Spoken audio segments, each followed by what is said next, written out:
Você está ouvindo o canal Livroterapia, audiobook O Cérebro que se Transforma, de Norman Doidge. Capítulo 9. Transformando nossos fantasmas em ancestrais. A psicanálise como terapia neuroplástica.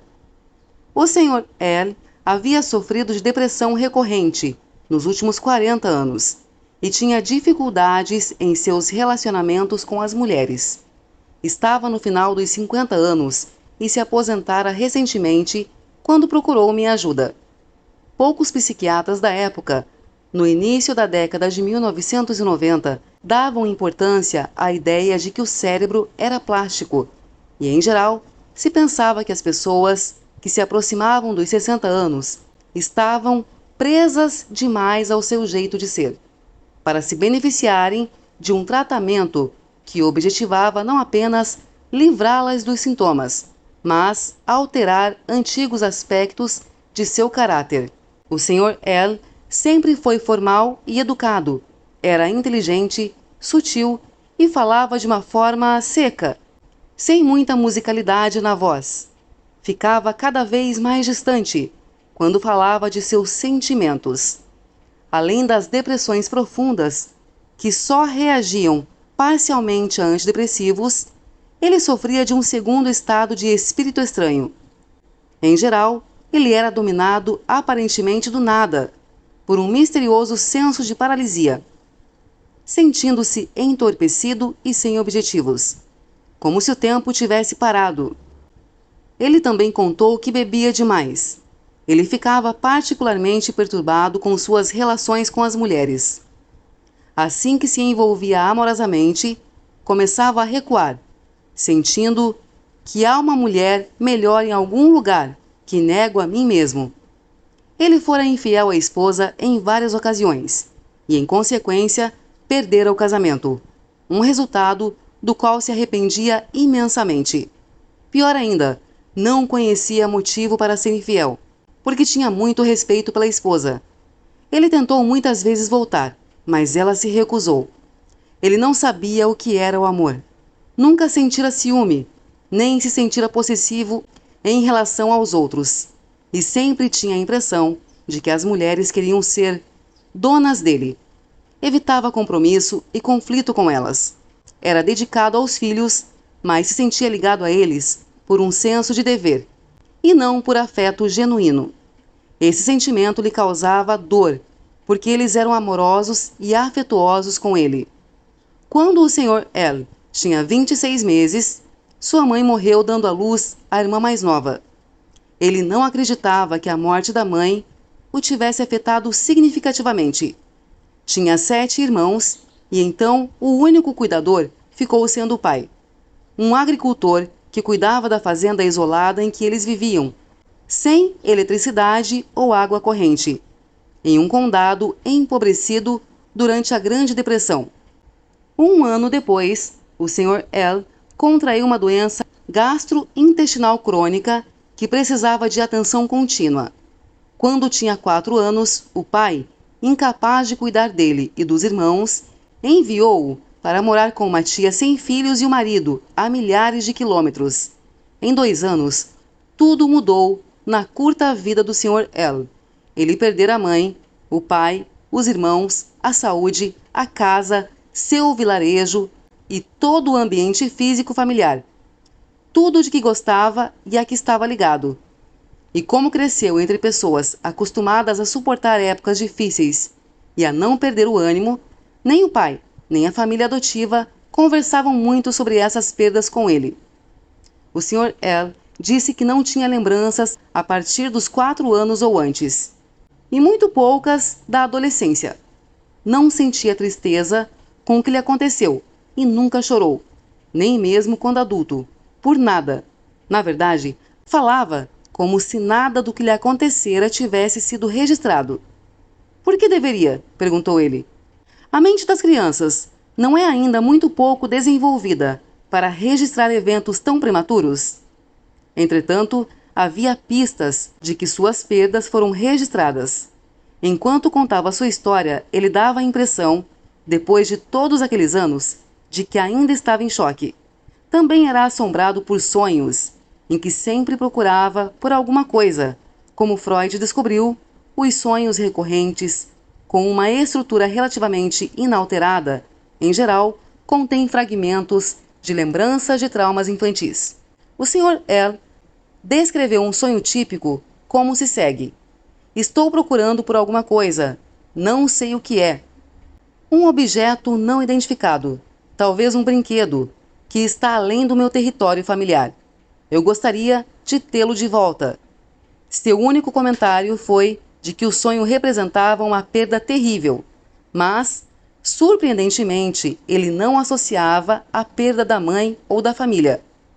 Por meio da compreensão desse sonho, o Sr. L. aprenderia a amar, mudaria aspectos importantes do seu caráter e se livraria de sintomas que o acompanhavam havia 40 anos, em uma análise que durou dos 48 aos 62 anos. Esta mudança foi possível porque a psicanálise é, na realidade, uma terapia neuroplástica. Há anos é moda, em alguns grupos, argumentar que a psicanálise, a originária, cura pela fala e outras psicoterapias não são maneiras sérias de tratar sintomas psiquiátricos e problemas de caráter. Os tratamentos sérios requerem drogas, não apenas falar de pensamentos e sentimentos, o que não pode afetar o cérebro ou alterar o caráter. A convicção de que o caráter é um produto de nossos genes enraizava-se cada vez mais. Foi o trabalho do psiquiatra e pesquisador Eric Kandel que me deixou interessado pela primeira vez na neuroplasticidade, quando eu era residente no Departamento de Psiquiatria da Universidade de Colômbia, onde ele ensinava e era uma importante influência para todos os presentes. Kandel foi o primeiro a mostrar que nossos neurônios individuais alteram sua estrutura e fortalecem as conexões sinápticas entre eles enquanto aprendemos. Ele também foi o primeiro a demonstrar que quando formamos lembranças de longo prazo, os neurônios mudam seu formato anatômico e aumentam o número de conexões sinápticas que têm com outros neurônios. Trabalho que lhe valeu o Prêmio Nobel em 2000. Kandel tornou-se médico e psiquiatra na esperança de praticar a psicanálise, mas vários amigos psicanalistas insistiram que estudasse o cérebro, o aprendizado, a memória, algo sobre o qual pouco se sabia, a fim de aprofundar a compreensão de por que a psicoterapia é eficaz e como pode ser aprimorada. Depois de algumas descobertas iniciais, Kandel decidiu dedicar-se integralmente à pesquisa em laboratório, mas nunca perdeu interesse em saber como a mente e o cérebro mudam na psicanálise. Ele começou a estudar uma lesma do mar gigante, chamada aplícia, cujos neurônios incomumente grandes, suas células têm 1 milímetro de extensão e são visíveis a olho nu. Podem proporcionar uma janela para o funcionamento do tecido nervoso humano. A evolução é conservadora e as formas elementares do aprendizado funcionam da mesma maneira em animais com o sistema nervoso simples e no ser humano. A esperança de Kandel era capturar uma resposta aprendida no menor grupo possível de neurônios que pudesse encontrar e estudá-la. Ele descobriu na lesma um circuito simples que podia remover parcialmente do animal por dissecação e mantê-lo vivo, intacto, em água do mar. Desta maneira, podia estudá-lo em vivo e no curso do aprendizado. O sistema nervoso simples da lesma do mar tem células sensoriais que detectam o perigo e enviam sinais aos neurônios motores, que agem por reflexo para protegê-la. As lesmas do mar respiram expondo as guelras, recobertas de um tecido carnoso chamado sifão. Se os neurônios sensoriais no sifão detectam um estímulo desconhecido ou um perigo, eles mandam uma mensagem aos seus neurônios motores, que se ativam, levando os músculos em volta da guelra a puxarem o sifão e a guelra em segurança para dentro da lesma, onde ficam protegidos. Foi este o circuito que Kandel estudou, inserindo microeletrodos nos neurônios.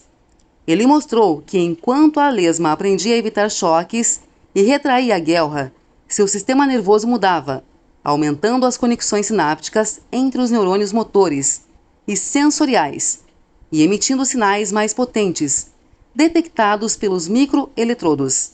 Esta foi a primeira prova de que o aprendizado leva à consolidação neuroplástica das conexões entre os neurônios.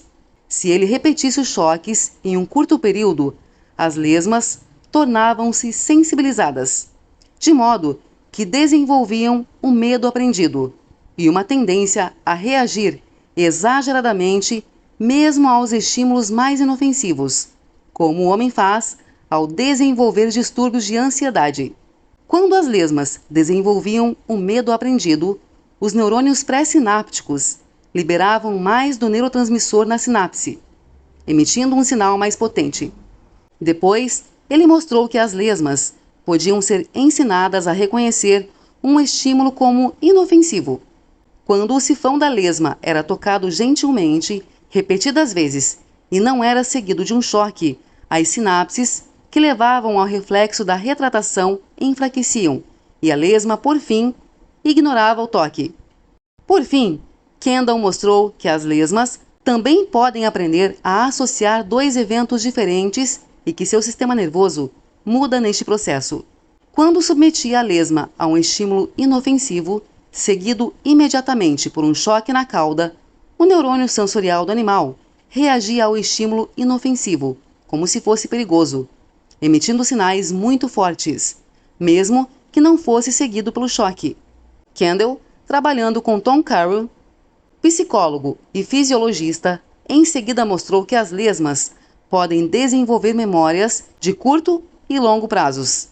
Em um experimento, a equipe treinou uma lesma a retrair a guelra depois de ser tocada 10 vezes. As mudanças nos neurônios continuaram por vários minutos, o equivalente de uma memória de curto prazo.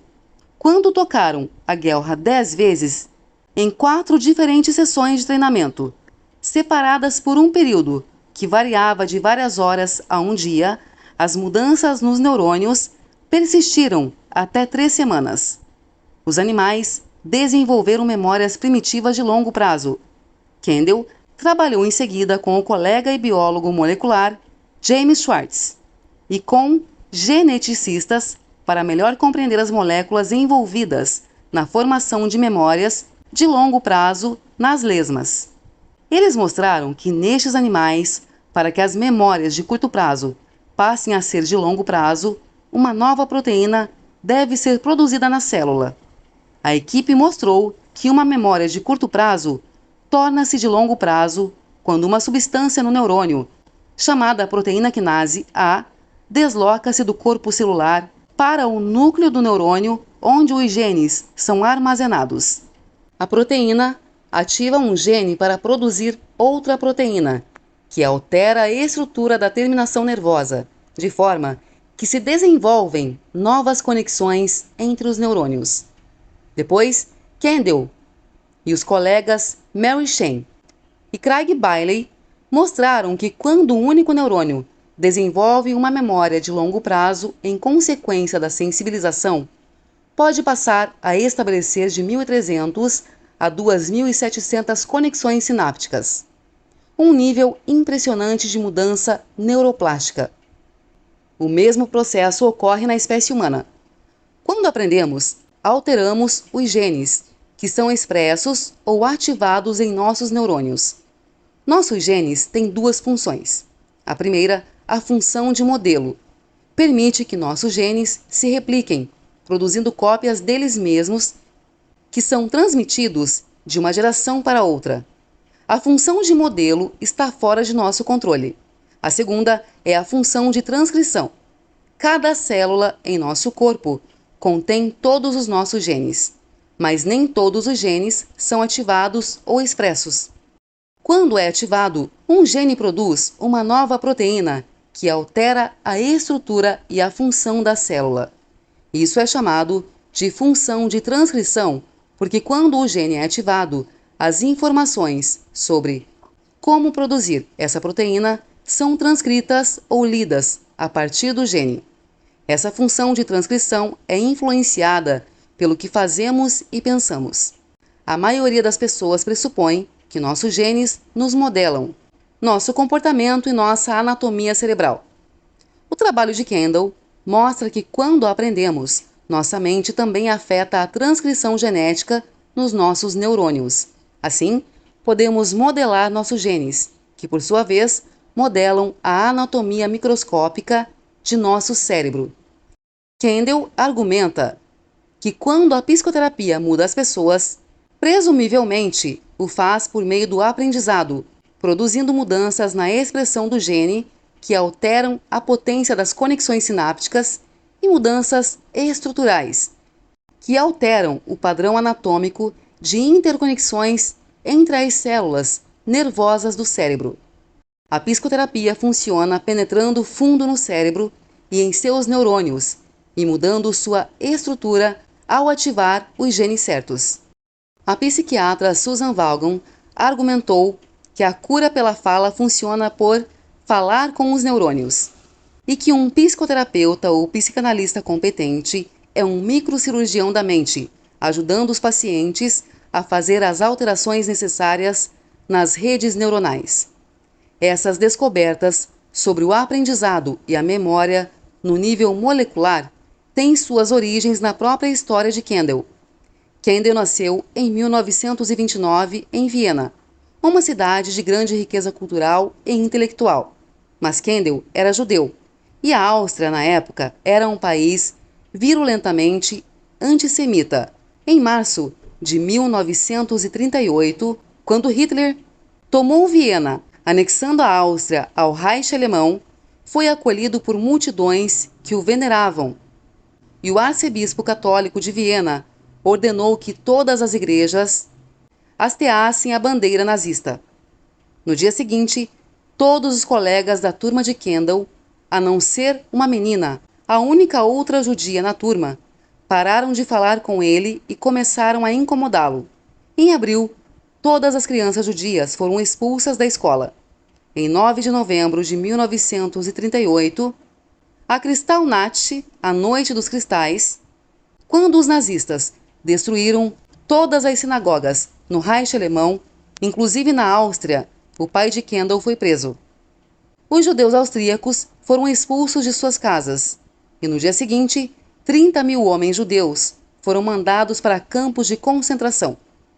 Kendall escreveu: "Lembro-me da Kristallnacht, todo dia, mais de 60 anos depois, como se fosse ontem. Caiu 2 dias depois do meu aniversário de 9 anos, em que me cobriram de brinquedos da loja de meu pai. Quando voltamos ao nosso apartamento, mais ou menos uma semana depois de termos sido expulsos, todas as coisas de valor tinham desaparecido, inclusive meus brinquedos. Provavelmente é inútil, mesmo para alguém treinado no pensamento psicanalítico como eu, tentar situar a origem dos complexos interesses e ações de minha vida em algumas poucas experiências de minha juventude. Todavia, não posso deixar de pensar que as experiências de meu último ano em Viena ajudaram a determinar meus interesses posteriores na mente, em como as pessoas se comportam, na previsibilidade da motivação e na persistência da memória. Fui fisgado, como outros, pela profundidade com que esses eventos traumáticos de minha infância foram gravados na memória. Ele foi atraído pela psicanálise porque acreditava que ela esboçava a visão mais coerente, interessante e cheia de nuances da mente humana. E de todas as psicologias, tinha a compreensão mais abrangente das contradições do comportamento humano, de como as sociedades civilizadas podem, de repente, promover semelhante crueldade em tantas pessoas, e de como um país aparentemente civilizado como a Áustria pôde se tornar tão radicalmente dissociado.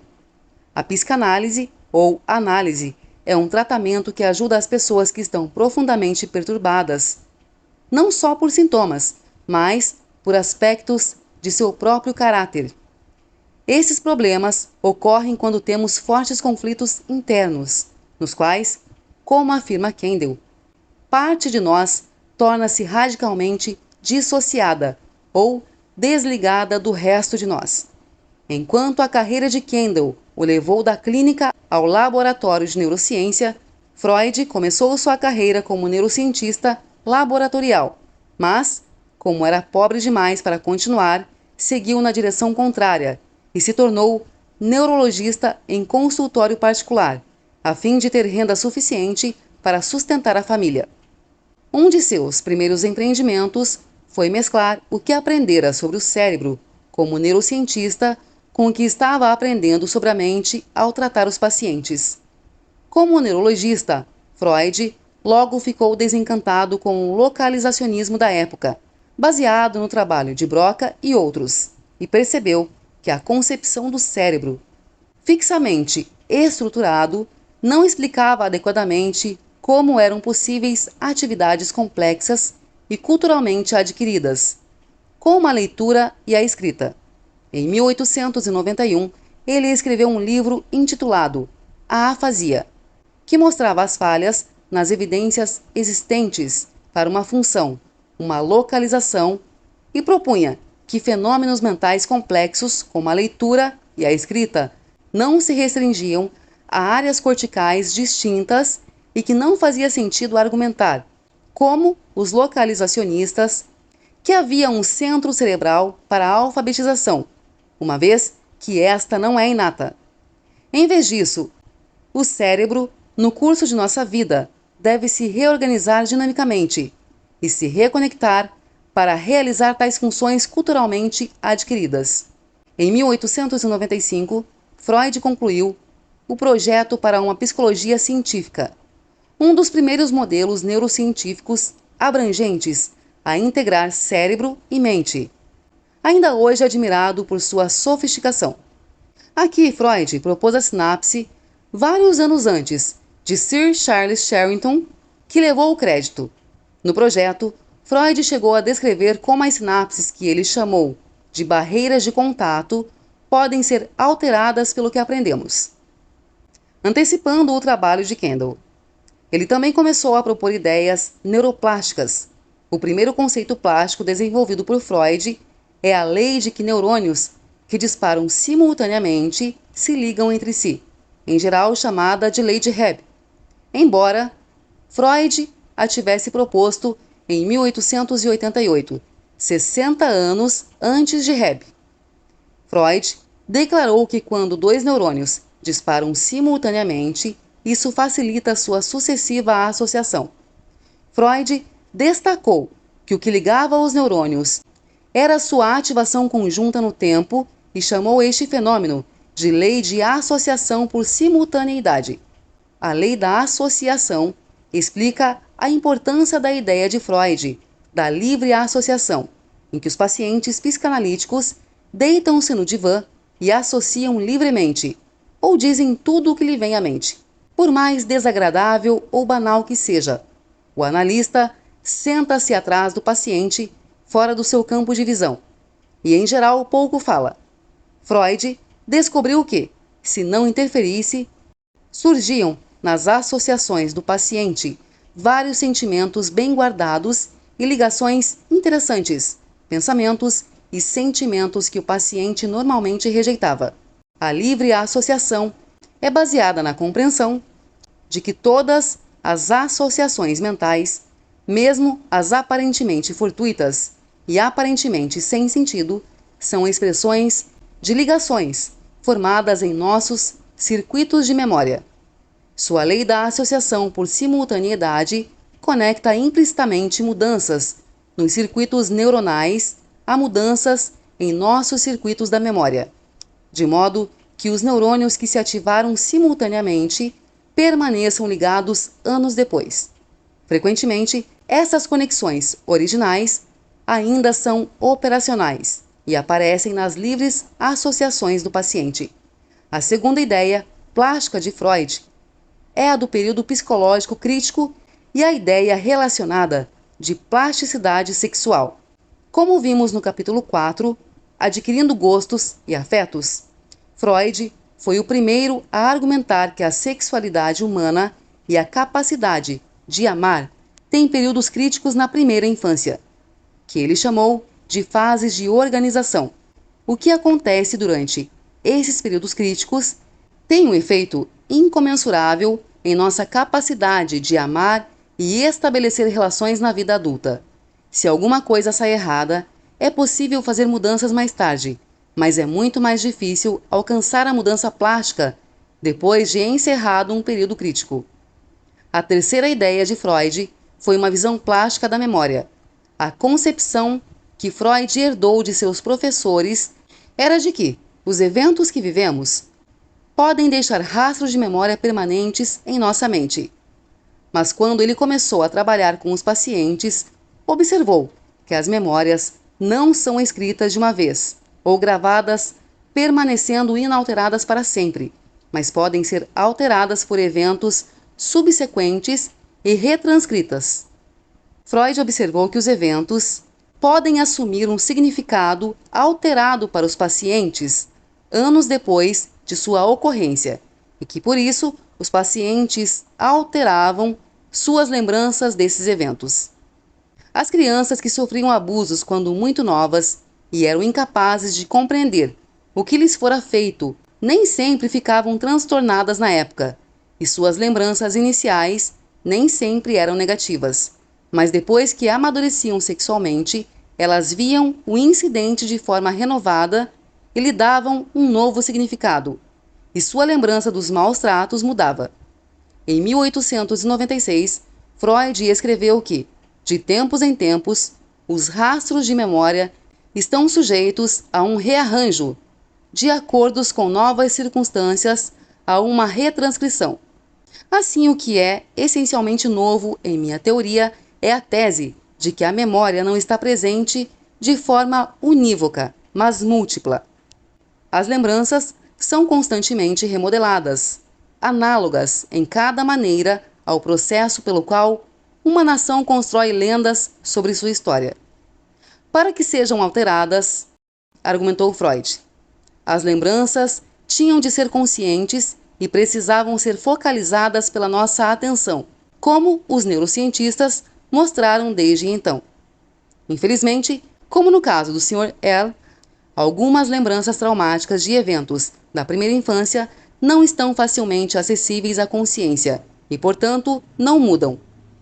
A quarta ideia neuroplástica de Freud ajudou a explicar como é possível tornar conscientes lembranças traumáticas inconscientes e retranscrevê-las. Ele observou que na privação sensorial branda, criada ao se sentar fora do campo de visão dos pacientes e comentar apenas quando tinha insights sobre os problemas deles, os pacientes começavam a considerá-lo uma pessoa importante de seu passado, em geral, os pais, em especial em relação aos períodos psicológicos críticos. Era como se os pacientes estivessem revivendo lembranças do passado, mas sem terem consciência disso. Freud chamou esse fenômeno inconsciente de transferência, porque os pacientes transferiam cenas e formas de perceber do passado para o presente. Estavam revivendo em vez de se lembrar deles. Um analista que não é visto e fala pouco se torna uma tela em branco em que o paciente começa a projetar sua transferência. Freud descobriu que os pacientes projetavam essas transferências não só nele, mas em outras pessoas na vida, sem estar conscientes disso, e que ver os outros de uma forma distorcida os colocava frequentemente em dificuldades. Ajudar os pacientes a compreender suas transferências lhes permitiu melhorar seus relacionamentos. Mais importante, Freud descobriu que as transferências de cenas traumáticas da infância podiam ser alteradas se ele assinalasse aos pacientes o que acontecia quando a transferência se ativava e se eles se concentrassem nisso. Assim, os circuitos neuronais subjacentes e as lembranças associadas podiam ser retranscritos e alterados. Aos 26 meses, idade em que o Sr. L. perdeu a mãe, a mudança plástica em uma criança está no auge. Novos sistemas cerebrais estão se formando e consolidando conexões neurais, e mapas diferenciam-se e completam sua estrutura básica com a ajuda de estímulos externos e da interação com o mundo. O hemisfério cerebral direito acaba de completar um surto de crescimento e o hemisfério esquerdo está começando o dele. O hemisfério direito, em geral, processa a comunicação não verbal. Ele nos permite reconhecer rostos e ler expressões faciais e nos conecta com as outras pessoas. Ele processa, assim, os sinais visuais não verbais, trocadas entre uma mãe e seu bebê. Também processa o componente musical da fala, ou o tom, pelo qual transmitimos emoção. Durante o surto de crescimento do hemisfério direito, do nascimento ao 2º ano de vida, essas funções passam por períodos críticos. O hemisfério esquerdo, em geral, processa os elementos verbolinguísticos da fala, ao contrário dos músico-emocionais, e analisa problemas usando o processamento consciente. Os bebês têm o hemisfério direito maior até o final do 2º ano. E como o hemisfério esquerdo está apenas começando o seu surto de crescimento, o direito domina o cérebro pelos 3 primeiros anos de vida. As crianças de 26 meses são criaturas emocionais complexas e de cérebro direito, mas não conseguem falar de suas experiências, uma função típica do hemisfério esquerdo.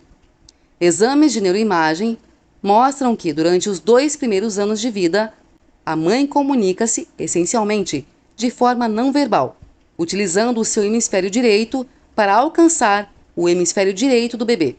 Um período crítico particularmente importante vai aproximadamente dos 10 a 12 meses aos 16 a 18 meses, durante os quais uma área fundamental do lobo frontal direito está se desenvolvendo e modelando os circuitos cerebrais que permitirão que os bebês mantenham as ligações humanas e, ao mesmo tempo, regulem suas emoções.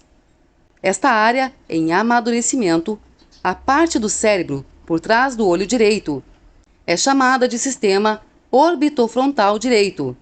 O sistema orbitofrontal tem sua área central no córtex orbitofrontal, que discutimos no capítulo 6, Destravando o Cérebro, mas o sistema inclui ligações com o sistema límbico, que processa a emoção. Esse sistema nos permite decodificar a expressão facial das pessoas e, em consequência, suas emoções, bem como entender e controlar nossas próprias emoções. O pequeno El, aos 26 meses, teria concluído o desenvolvimento do sistema orbitofrontal, mas ainda não teria tido a oportunidade de consolidá-lo. Uma mãe que está com o seu filho durante o período crítico para desenvolvimento emocional e afetivo está constantemente ensinando a criança o que são as emoções, usando a musicalidade da linguagem e as expressões gestuais não verbais. Quando olha seu filho que engole um pouco de ar com o leite, ela pode dizer: "Pronto, pronto, meu amor. Você está tão aborrecido? Não fique com medo. Sua barriguinha dói porque você comeu rápido demais. A mamãe vai botar você para arrotar e vai lhe dar um abraço e você vai ficar bem." Ela está dizendo à criança o nome da emoção, medo, que existe um gatilho, ele comeu rápido demais, que a emoção é comunicada por expressão facial. Você parece tão aborrecido, que ela é associada a uma sensação corporal, uma dor de barriga, e que procurar ajuda nos outros, em geral, é útil. A mamãe vai colocar você para arrotar e lhe dar um abraço. Essa mãe está dando ao seu filho um curso intensivo sobre os muitos aspectos das emoções, transmitindo-os não só por palavras, mas pela música amorosa de sua voz e a tranquilização de seus gestos e de seu toque. Para que conheçam e regulem suas emoções e para que sejam socialmente conectadas, as crianças precisam viver esse tipo de interação centenas de vezes no período crítico e depois reforçá-las mais tarde na vida. O Sr. El perdeu a mãe apenas alguns meses depois de ter concluído o desenvolvimento do seu sistema orbitofrontal. Assim, coube a outras pessoas que também estavam de luto e provavelmente menos sintonizadas com ele do que a mãe, ajudá-lo a usar e exercitar seu sistema orbitofrontal, antes que começasse a enfraquecer. A criança que perde a mãe, em tão tenra idade, quase sempre recebe 2 golpes arrasadores. Perde a mãe para a morte e o pai para a depressão. Se outras pessoas não conseguirem ajudá-la a se acalmar e regular suas próprias emoções, como a mãe fazia, ela aprenderá a autorregular-se, desligando suas emoções. Quando o Sr. L procurou o tratamento, ainda tinha essa tendência a desligar as próprias emoções. Muito antes que fossem possíveis os exames de neuroimagem do córtex orbitofrontal, os psicanalistas tinham observado as características de crianças privadas da mãe em seus primeiros períodos críticos. Durante a Segunda Guerra Mundial, René Spitz estudou bebês criados por suas próprias mães na prisão, comparando-os com aqueles criados em orfanatos, onde uma enfermeira era responsável por 7 bebês. Os bebês de orfanato pararam de se desenvolver intelectualmente, eram incapazes de controlar as emoções e, em vez disso, balançavam-se interminavelmente de um lado para o outro ou faziam movimentos estranhos com as mãos. Eles também entraram em estados de desligamento e eram indiferentes ao mundo, não reagiam às pessoas que tentavam abraçá-los e confortá-los. Nas fotografias, esses bebês tinham um olhar assombrado e distante.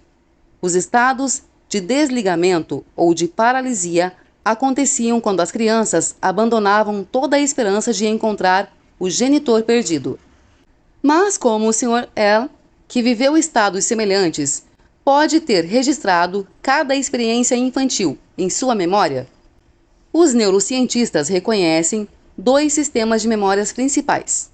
Ambos são plasticamente alterados pela psicoterapia. O sistema de memória, já bem desenvolvido aos 26 meses de idade, é chamado de memória procedural ou implícita. Esses termos são frequentemente usados de forma intercambiável por Kendall. A memória procedural implícita funciona quando aprendemos um procedimento ou grupo de ações automáticas que ocorrem fora de nossa atenção concentrada, em que palavras em geral não são necessárias. Nossas interações não verbais com as pessoas e muitas de nossas lembranças emocionais fazem parte de nosso sistema de memória procedural. Como afirma Kendall, durante os 2 a 3 primeiros anos de vida, quando a interação de uma criança com a mãe é particularmente importante, o bebê depende principalmente da memória procedural. As memórias procedurais, em geral, são inconscientes. Pedalar uma bicicleta depende da memória procedural, e a maioria das pessoas que pedalam facilmente teria problemas para explicar conscientemente e com precisão como fazem isso. O sistema de memória procedural confirma que podemos ter lembranças inconscientes, como propôs Freud. A outra forma de memória é chamada de explícita ou declarativa, que ainda está começando a se desenvolver aos 26 meses. A memória explícita recorda conscientemente fatos, eventos e episódios específicos. É a memória que usamos quando descrevemos e tornamos explícito o que fizemos no fim de semana, com quem e por quanto tempo. Ela nos ajuda a organizar nossas lembranças no tempo e no espaço. A memória explícita é apoiada pela linguagem e se torna mais importante depois que a criança consegue falar. Pessoas que sofreram traumas nos 3 primeiros anos de vida podem ter poucas memórias explícitas ou nenhuma de seus traumas. O Sr. L disse que não tinha uma só lembrança de seus 4 primeiros anos. Mas as memórias procedurais implícitas para esses traumas existem e são comumente evocados ou incitadas quando as pessoas entram em situações semelhantes ao trauma. Essas memórias, em geral, parecem vir a nós do nada e não parecem ser classificadas temporal, espacial e contextualmente, como são muitas memórias explícitas. As memórias procedurais de interações emocionais, em geral, se repetem na transferência ou na vida. A memória explícita foi descoberta pela observação do caso mais famoso de memória na neurociência, de um jovem chamado HM que tinha epilepsia grave. Para tratá-la, os médicos retiraram cirurgicamente uma parte de seu cérebro do tamanho do polegar, o hipocampo. Na verdade, há 2 hipocampos, um em cada hemisfério, e ambos foram removidos. Depois da cirurgia, HM de início parecia normal. Reconheceu a família e conseguia conversar. Mas logo ficou evidente que, desde a operação, ele não conseguia aprender nenhuma informação nova. Quando os médicos o visitavam, conversavam, saíam e depois voltavam. Ele não tinha lembrança nenhuma do encontro anterior.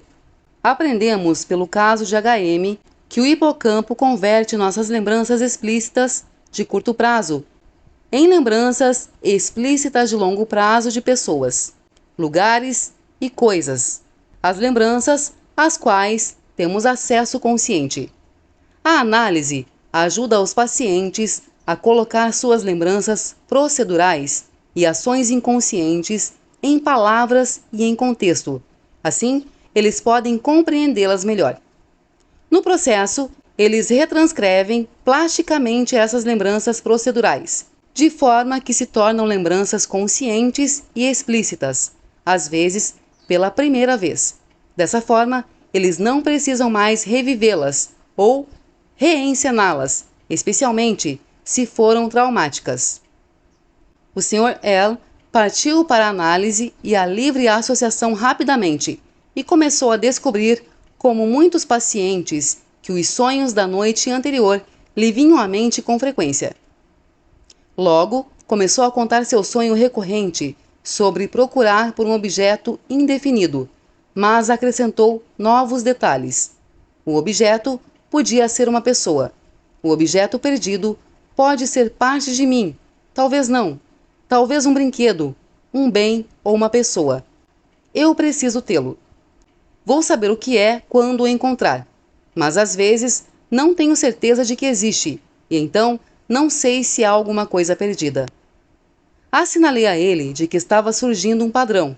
Ele contou não só desses sonhos, mas também de suas depressões e sensações de paralisia depois de feriados que interrompiam nosso trabalho. De início, ele não acreditou em mim, mas as depressões e sonhos de perda, possivelmente de uma pessoa, continuaram a aparecer nas interrupções. Depois, ele se lembrou de que as interrupções no trabalho também o levavam às depressões misteriosas. Os pensamentos sonhados da procura desesperada estavam associados em sua memória a interrupções nos cuidados que recebia, e os neurônios que codificavam essas lembranças presumivelmente tinham se ligado no início de seu desenvolvimento, mas ele não tinha mais consciência, se é que um dia a teve, dessa ligação passada. O brinquedo perdido no sonho era a pista de que seu sofrimento atual era atingido por perdas da infância, mas o sonho implicava que a perda estava acontecendo agora. Passado e presente eram misturados e uma transferência era ativada. A essa altura, eu, um analista, fiz o que uma mãe sintonizada faz quando desenvolve o sistema orbitofrontal, apontando os fundamentos emocionais, ajudando-o a nomear suas emoções e respectivos gatilhos e a entender como influenciavam seus estados mentais e corporais. Logo, ele foi capaz de identificar sozinho os gatilhos e as emoções. As interrupções evocavam 3 tipos diferentes de memória procedural. Um estado de ansiedade, na qual o Sr. L procurava aflitamente pela mãe e pela família perdidas. Um estado depressivo em que ele perdia todas as esperanças de encontrar o que buscava. E um estado de paralisia, quando ele se fechava e o tempo parava. Provavelmente porque ele se sentia totalmente derrotado. Ao falar dessas experiências, o Sr. L pôde pela primeira vez em sua vida adulta relacionar sua busca desesperada com a sua verdadeira origem, a perda de uma pessoa, e perceber que sua mente e seu cérebro ainda misturavam a ideia de separação com a ideia da morte da mãe. Ao estabelecer esses elos e também perceber que não era mais uma criança indefesa, o Sr. L se sentiu menos sobrecarregado. Em termos neuroplásticos, ativar e concentrar a atenção na ligação entre as separações cotidianas e sua reação catastrófica a elas permitiu ao Sr. L desfazer a conexão e modificar o padrão. Quando se conscientizou de que reagia às nossas curtas separações como se fossem perdas importantes, o Sr. L teve o seguinte sonho: estou com um homem que move uma grande caixa de madeira contendo algo pesado. As livres associações ao sonho fizeram emergir vários pensamentos. A caixa o lembrava uma caixa de brinquedo, mas também um caixão. O sonho parecia estar dizendo, em imagens simbólicas, que ele carregava o peso da morte da sua mãe. Mais tarde, o homem no sonho dizia: veja quanto pagou por essa caixa. Começo a me despir. E minha perna está péssima, com cicatrizes, coberta de crostas e com uma protuberância cicatrizada, que é uma parte morta de mim. Eu não sabia que o preço seria tão alto. As palavras "eu não sabia que o preço seria tão alto" estavam ligadas em sua mente à crescente percepção de que ele ainda era influenciado pela morte da mãe. Ele fora ferido e ainda estava com cicatrizes. Logo, depois de articular o pensamento, ele ficou em silêncio e teve uma das maiores revelações de sua vida. Sempre que estou com uma mulher, disse ele, logo penso que ela não serve para mim, e imagino que outra mulher ideal está em algum lugar lá fora, esperando. Depois, parecendo completamente chocado, ele disse: acabo de perceber que essa outra mulher parece ser uma vaga lembrança da mãe que eu tive quando criança, e é a ela que devo ser fiel, mas nunca a encontro. A mulher com quem estou torna-se minha mãe adotiva, e amá-la é trair minha mãe verdadeira. O Sr. L de repente percebeu que sua necessidade de trair tinha emergido justamente quando ele se sentia mais próximo da esposa, ameaçando seu vínculo sepultado com a mãe. Sua infidelidade sempre esteve a serviço de uma fidelidade superior, porém inconsciente. Esta revelação também era o primeiro indício de que ele tinha estabelecido um tipo de ligação com a mãe. Quando, em seguida, me perguntei, em voz alta, se ele podia estar me vendo como homem, em seu sonho, que o fez perceber o quanto se sentia ferido. O Sr. L irrompeu em lágrimas pela primeira vez na sua vida adulta. O Sr. L não melhorou de repente. Teve primeiro de viver ciclos de separação, sonhos, depressões e insights, a repetição ou trabalho necessário para a mudança neuroplástica de longo prazo. Novas maneiras de se relacionar tinham de ser aprendidas, estabelecendo novas conexões neuronais, e as antigas maneiras de reagir tinham de ser desaprendidas, enfraquecendo os correspondentes nexos neuronais. Como o Sr. L tinha ligado as ideias da separação e morte, elas foram ligadas em suas redes neuronais. Agora que tinha consciência de sua associação, podia desaprendê-la. Todos temos mecanismos de defesa, padrões de reação, na realidade, que escondem da consciência ideias, sentimentos e lembranças insuportavelmente dolorosos. Uma destas defesas é chamada de dissociação, que mantém ideias ou sentimentos ameaçadores separados do resto da psique.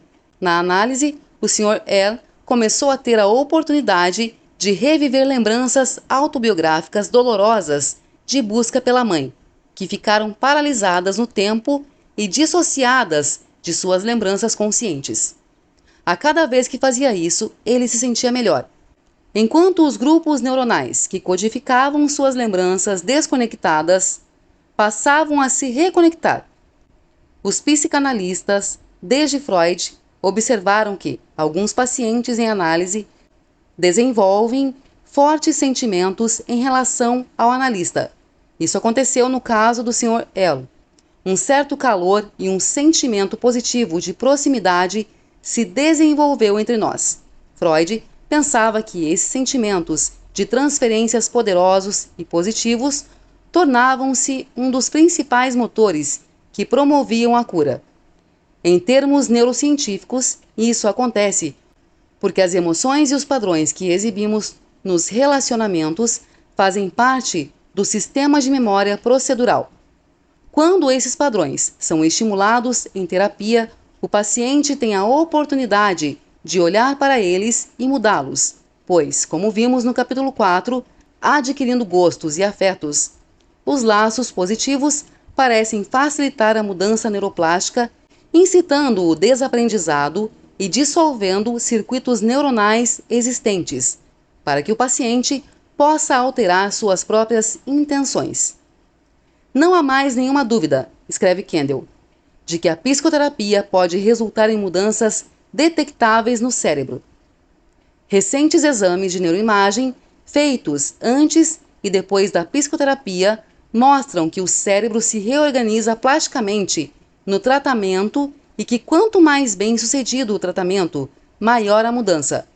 Quando pacientes revivem seus traumas e têm flashbacks e emoções incontroláveis, o fluxo de sangue para os lobos pré-frontal e frontal, que ajudam a regular nosso comportamento, diminui, indicando que essas áreas são menos ativadas.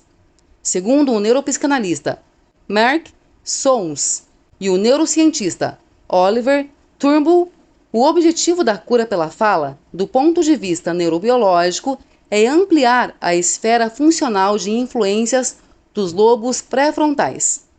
Um estudo de pacientes deprimidos tratados com psicoterapia interpessoal, um tratamento breve que se baseia, em parte, no trabalho teórico de 2 psicanalistas, mostrou que a atividade do lobo pré-frontal se normalizava com o tratamento.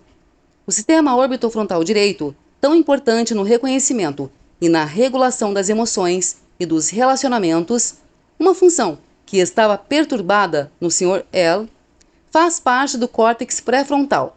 Um estudo mais recente do cérebro de pacientes ansiosos e com distúrbio de pânico, usando exames de IRMF, revelou que a tendência do sistema límbico desses pacientes a ser anormalmente ativado por estímulos potencialmente ameaçadores tinha sido reduzida com a terapia psicanalítica. À medida que compreendia seus próprios sintomas pós-traumáticos, o Sr. L. começou a regular melhor suas emoções. Contou que fora da análise ele tinha mais autocontrole. Seus misteriosos estados de paralisia diminuíram. Quando tinha sentimentos dolorosos, ele não recorria à bebida, como sempre fazia. Agora, o Sr. L. começava a baixar a guarda e ficar menos receoso. Ficava mais à vontade expressando raiva, quando era necessário, e se sentia mais próximo dos filhos. Cada vez mais usava suas sessões para enfrentar a dor em vez de se desligar completamente dela.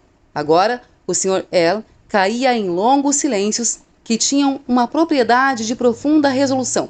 Sua expressão facial mostrava que sentia uma dor extraordinária, uma tristeza terrível que ele não discutiria. Como seus sentimentos com relação à perda da mãe não eram discutidos enquanto ele crescia, e a família lidava com sua dor como se nada fosse. E como ele ficou em silêncio por tanto tempo, arrisquei-me e tentei colocar em palavras o que ele transmitia de forma não verbal. Ele disse: "É como se você estivesse me dizendo, como talvez quisesse dizer à sua família no passado, não estão vendo como estou deprimido depois dessa perda terrível?" Ele caiu em prantos pela segunda vez na análise.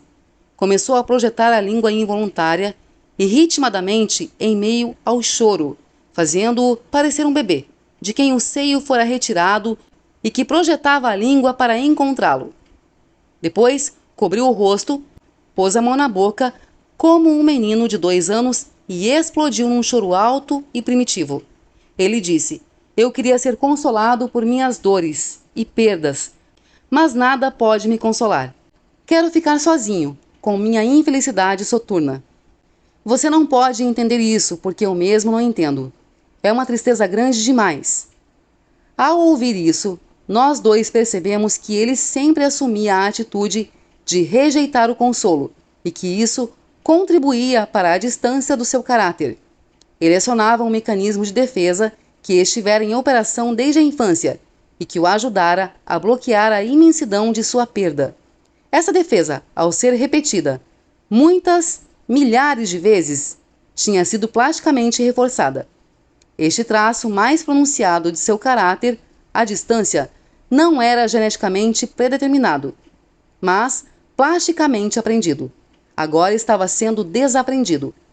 Pode parecer insólito que o Sr. Earl chorasse e mostrasse a língua como um bebê, mas foi a primeira de várias experiências infantis que ele teria no divã.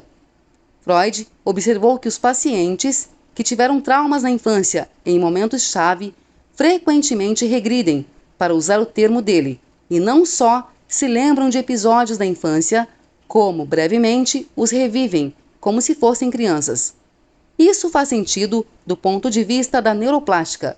O Sr. Earl tinha renunciado a uma defesa que usava desde a infância, negar o impacto emocional da perda, e isso revelava as lembranças e a dor emocional que a defesa tinha ocultado.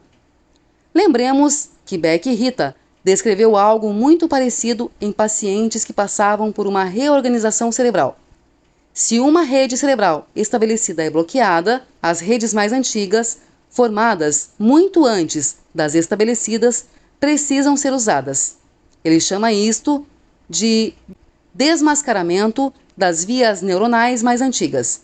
Segundo ele, era uma das principais maneiras de o cérebro se reorganizar.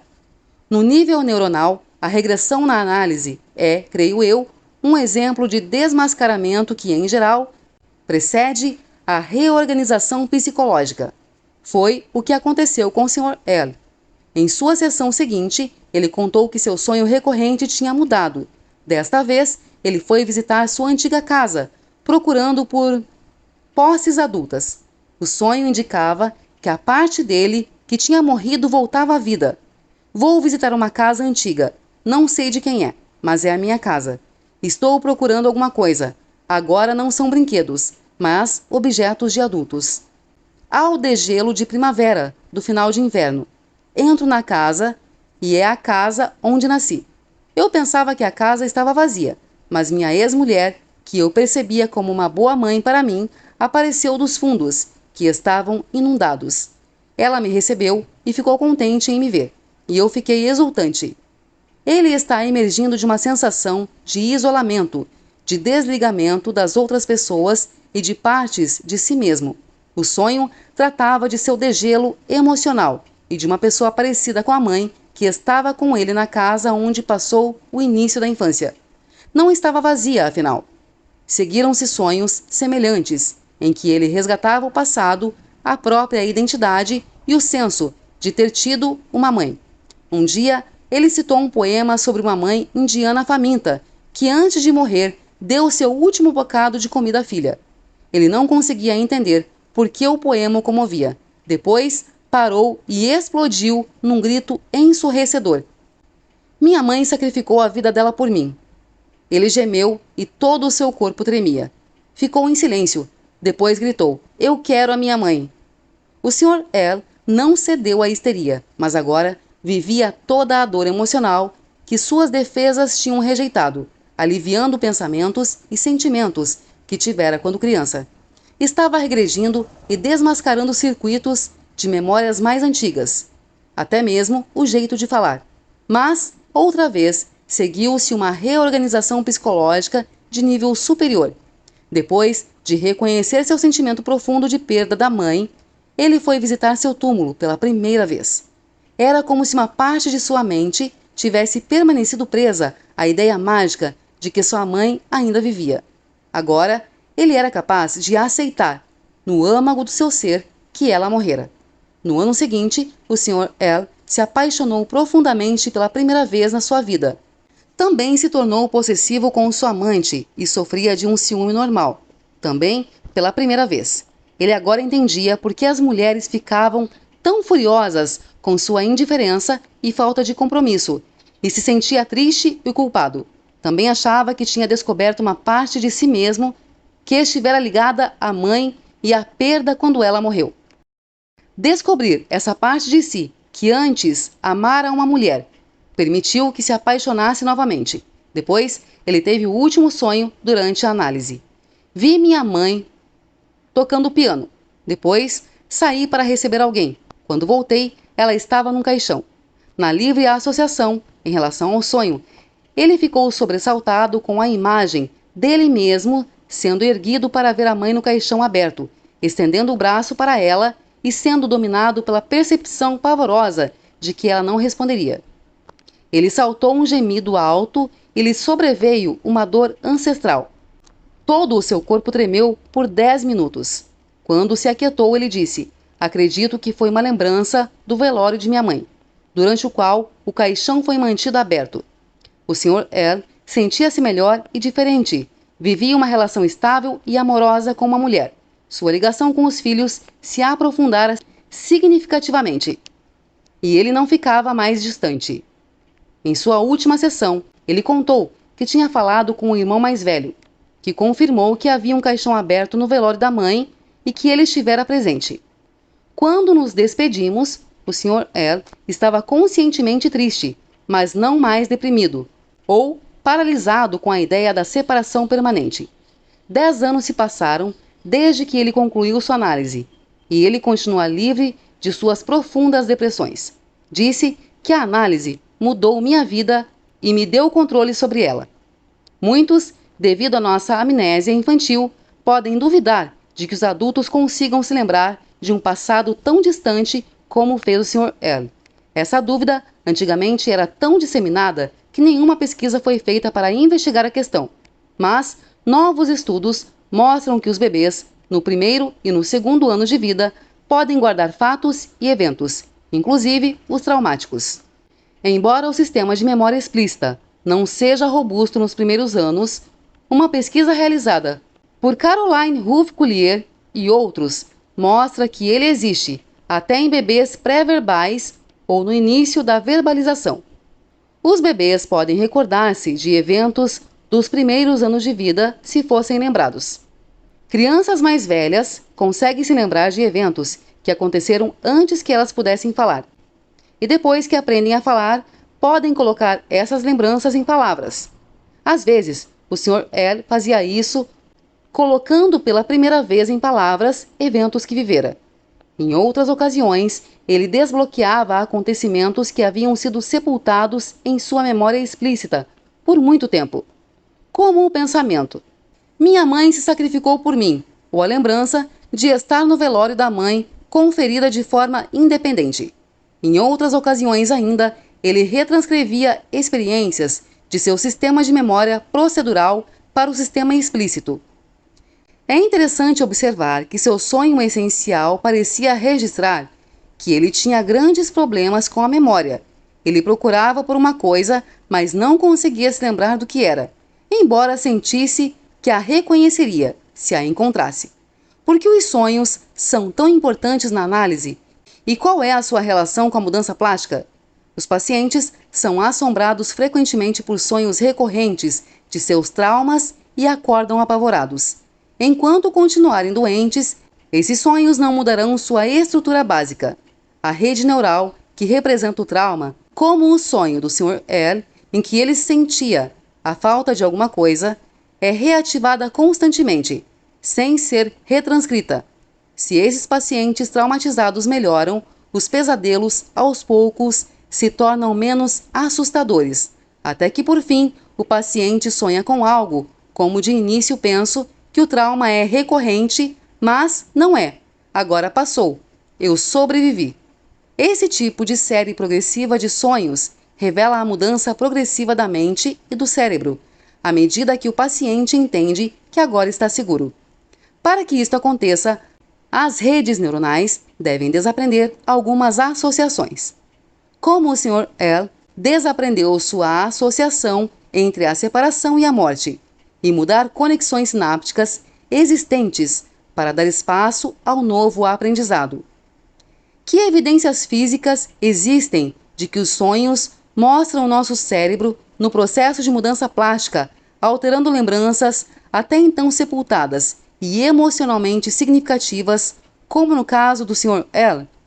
Os mais recentes exames de neuroimagem mostram que quando sonhamos, está bastante ativa a região do cérebro que processa as emoções, os instintos sexuais, os ligados à sobrevivência e à agressividade. Ao mesmo tempo, o sistema do córtex pré-frontal, responsável pela inibição de nossas emoções e instintos, mostra uma atividade mais baixa. Com instintos ativados e inibições desativadas, o cérebro sonhador pode revelar impulsos que normalmente são bloqueados da consciência. Muitos estudos mostram que o sono nos ajuda a consolidar o aprendizado e a memória e efetua mudanças plásticas. Quando aprendemos uma habilidade durante o dia, estaremos melhor no dia seguinte se tivermos uma boa noite de sono. Dormir com uma ideia na cabeça, em geral, funciona. Uma equipe chefiada por Marcus Frank mostrou também que o sono aumenta a neuroplasticidade durante o período crítico, quando acontece a maior parte da mudança plástica.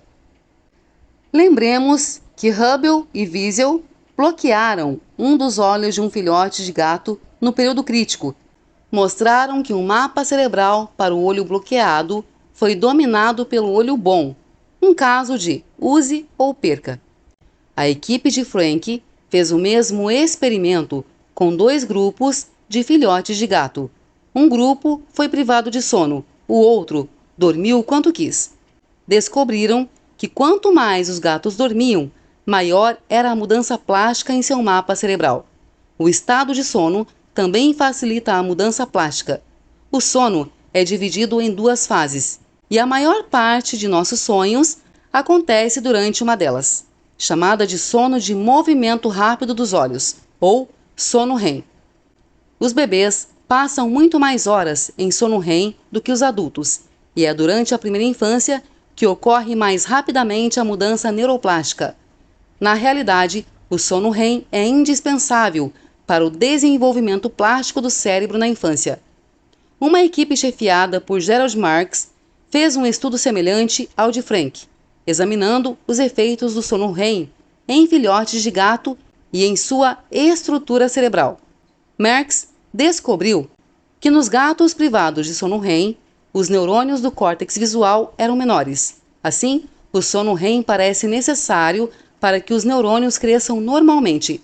O sono REM também se mostrou particularmente importante para melhorar nossa capacidade de reter lembranças emocionais e para permitir que o hipocampo transforme lembranças diárias de curto prazo em lembranças diárias de longo prazo.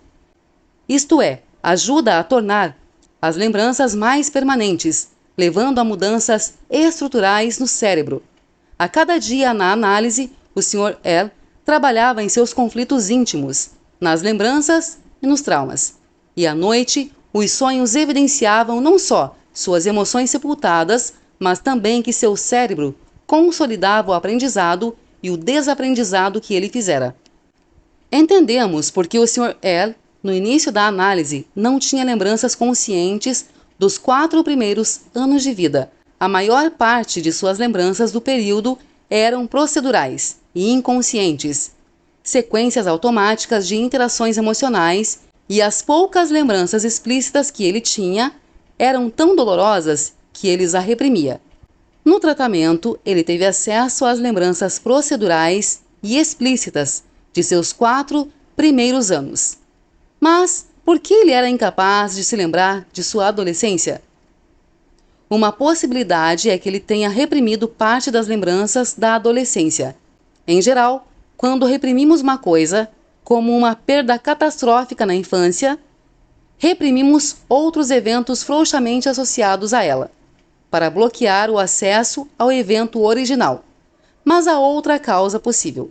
Recentemente, se descobriu que os traumas da primeira infância provocam uma mudança plástica maciça no hipocampo, escolhendo-o de modo que lembranças explícitas de longo prazo não possam ser formadas.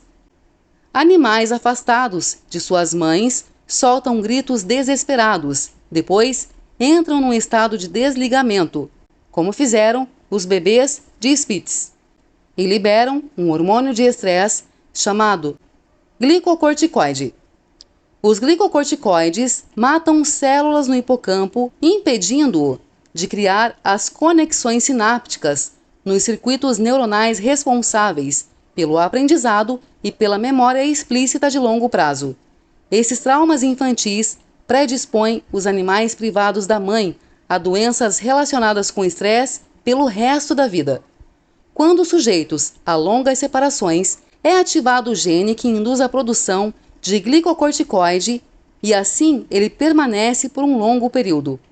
O trauma na infância parece levar a uma hipersensibilização, uma alteração plástica dos neurônios cerebrais que regulam os glicocorticoides. Uma pesquisa recente com seres humanos mostra que os adultos que passaram por maus tratos na infância também apresentam sinais de hipersensibilidade duradoura aos glicocorticoides. O encolhimento do hipocampo é uma importante descoberta neuroplástica e podem ajudar a explicar por que o Sr. R tinha tão poucas lembranças explícitas da adolescência. A depressão, o estresse elevado e os traumas de infância liberam glicocorticoides e matam células no hipocampo, levando à perda de memória. Quanto mais tempo as pessoas ficam deprimidas, menor fica seu hipocampo. O hipocampo de adultos deprimidos que sofreram de trauma pré-púbere é 18% menor do que o de adultos deprimidos sem trauma de infância. Uma desvantagem do cérebro plástico. Em resposta à doença, nós literalmente perdemos um patrimônio cortical essencial. Se o estresse é breve, a diminuição no tamanho é temporária. Se ele é prolongado demais, o dano é permanente. À medida que as pessoas se recuperam da depressão, suas lembranças retornam e a pesquisa sugere que seu hipocampo pode crescer novamente. Na realidade, o hipocampo é uma das duas áreas onde novos neurônios são criados a partir de nossas células-tronco como parte do funcionamento normal. Se o Sr. L tinha danos no hipocampo, ele se recuperou quando começou a reformar lembranças explícitas. Os antidepressivos aumentam o número de células-tronco que se tornam novos neurônios no hipocampo. Ratos que receberam Prozac por 3 semanas tiveram um aumento de 70% no número de células em seu hipocampo. Em geral, é preciso passar por 3 a 6 semanas de antidepressivos para que funcione em seres humanos. Talvez, por coincidência, o mesmo tempo necessário para que os neurônios recém-formados no hipocampo amadureçam, estendam suas projeções e se conectem com outros neurônios. Assim, sem saber, estamos ajudando pessoas a sair da depressão pelo uso de medicamentos que fomentam a plasticidade cerebral. E já que as pessoas que melhoram com a psicoterapia também descobrem que sua memória melhora, talvez ela também estimule o crescimento neuronal no hipocampo. As muitas mudanças que o Sr. L realizou podiam ter surpreendido Freud, dada a idade do Sr. L na época da análise. Freud usava o termo plasticidade mental para descrever a capacidade das pessoas de mudar e reconhecia que a capacidade geral para a mudança parecia variar. Ele também observou que um esgotamento da plasticidade tendia a acontecer em muitas pessoas mais velhas, levando-as a se tornar inalteráveis, fixadas e rígidas. Ele atribuía esse aspecto à força do hábito e escreveu: há, porém, algumas pessoas que mantêm a plasticidade mental muito além do limite da idade habitual e outras que a perdem muito prematuramente. Essas pessoas, observou ele, têm muita dificuldade para se livrar de suas neuroses no tratamento psicanalítico. Elas podem ativar transferências, mas têm dificuldade para mudá-las. O Sr. L certamente tinha uma estrutura de caráter fixa havia mais de 50 anos. Como foi capaz de mudar? A resposta faz parte de um enigma maior, que chamo de paradoxo plástico, e que considero uma das lições mais importantes deste livro. O paradoxo plástico diz que as mesmas propriedades neuroplásticas que nos permitem mudar nosso cérebro e produzir comportamentos mais flexíveis, também nos permitem produzir comportamentos mais rígidos. Todas as pessoas começam com um potencial plástico. Alguns se tornam crianças cada vez mais flexíveis e assim permanecem por toda a vida adulta. Para outros, a espontaneidade, a criatividade e imprevisibilidade da infância dá lugar a uma existência rotineira, que repete o mesmo comportamento e nos transforma em criaturas rígidas de nós mesmos. Qualquer coisa que envolva repetição invariável, nossa profissão, atividades culturais, habilidades e neuroses, pode levar à rigidez. Por termos um cérebro neuroplástico é que podemos desenvolver esses comportamentos rígidos. Como ilustra a metáfora de Pascal Leone. A neuroplasticidade é como a neve fofa numa colina. Quando descemos a colina de trenó, podemos ser flexíveis, porque temos a opção de tomar a cada vez caminhos diferentes pela neve macia. Mas, se escolhermos o mesmo caminho, numa segunda ou terceira ocasião, as trilhas começarão a se desenvolver e logo tendemos a ficar presos numa rotina. Nossa rota agora será bem rígida, com os circuitos neuronais. Depois de estabelecidos, tendem a se tornar autossustentáveis. Como nossa neuroplasticidade pode levar tanto à flexibilidade mental quanto à rigidez mental, tendemos a subestimar nosso potencial para a flexibilidade, que a maioria de nós experimenta somente em lampejos. Freud tinha razão quando disse que a ausência de plasticidade parecia estar relacionada com a força do hábito. As neuroses tendem a ficar arraigadas por força do hábito, porque envolvem padrões repetitivos de que não temos consciência, fazendo com que seja quase impossível interrompê-los e redirecioná-los sem técnicas especiais. Depois que pôde entender as causas de seus hábitos defensivos e sua visão de si e de mundo, o Sr. L. pôde fazer uso de sua plasticidade inata, apesar da idade. Quando começou a análise, o Sr. L. percebia a mãe como um fantasma que não podia ver, uma presença ao mesmo tempo viva e morta, alguém a quem ele era fiel, mas nunca existira. Ao aceitar que ela realmente morrera, ele deixou de percebê-la como um fantasma e passou a sentir que realmente tivera uma mãe substancial, uma boa pessoa que o amava pelo tempo em que vivera. Ele só se libertou para ter um relacionamento íntimo com uma mulher quando seu fantasma foi transformado num ancestral amoroso. A psicanálise frequentemente diz respeito a transformar nossos fantasmas em ancestrais, até para pacientes que não perderam entes queridos para a morte. Quase sempre somos assombrados por relacionamentos importantes do passado, que nos influenciam inconscientemente no presente. À medida que os resolvemos, eles deixam de nos assombrar e se tornam simplesmente parte de nossa história. Podemos transformar nossos fantasmas em ancestrais porque podemos transformar as lembranças implícitas, que em geral não existem na consciência, até que sejam evocadas e pareçam chegar do nada, em lembranças declarativas que agora têm um contexto claro, tornando mais fácil recordá-las e revivê-las como parte do passado. HM, o mais famoso caso da neuropsicologia, ainda está vivo. Aos 70 anos, sua mente está presa na década de 1940, no momento antes de se submeter a uma cirurgia e perder os 2 hipocampos, os portais pelos quais as lembranças devem passar para que sejam preservadas e se concretize a mudança plástica de longo prazo. Incapaz de converter lembranças de curto prazo em outras de longo prazo, a estrutura de seu cérebro e da memória, bem como as imagens física e mental de si mesmo, congelaram-se onde estavam antes da cirurgia. Infelizmente, ele não consegue se reconhecer no espelho. Eric Kendall, que nasceu mais ou menos na mesma época, continua a sondar o hipocampo e a plasticidade da memória, alcançando um nível de notificações moleculares.